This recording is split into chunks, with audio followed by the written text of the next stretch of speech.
Uncle Mike picked up a rock by the river. He decided to try skipping it across the water. His throwing technique looked solid, but the stone only skipped twice before sinking. This moment caught the attention of another man nearby. The guy walked over to the shore. He grabbed a rock of his own. He clearly wanted to challenge Uncle Mike. He asked Uncle Mike to watch closely, but his stone only skipped once. Uncle Mike couldn't help but smile. Uncle Mike tried again. His form looked even better this time, yet the stone still only skipped once. They were tied. Uncle Mike figured this was getting boring. He turned around to leave.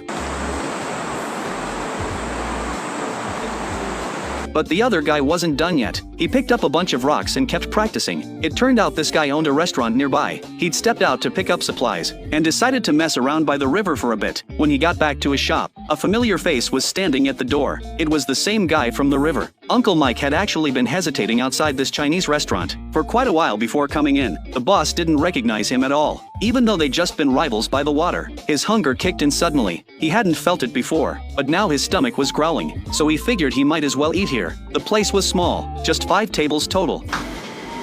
あいつ何食うのかな。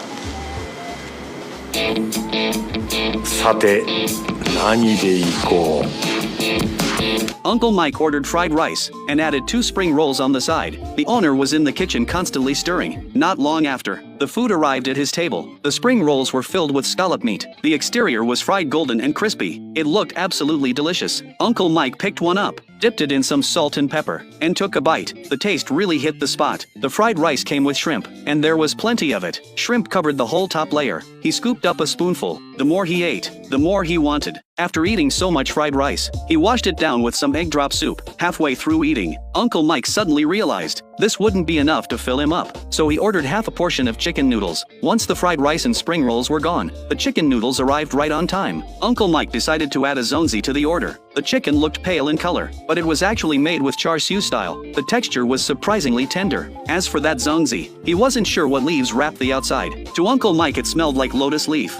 When the bill came, the owner suddenly brought up the stone skipping again. He said he'd been seriously practicing. He was determined to win next time. That's when Uncle Mike realized the owner was the same guy from the river. On his way home, Uncle Mike started practicing seriously too. He was thinking to himself, there's no way he'd lose next time.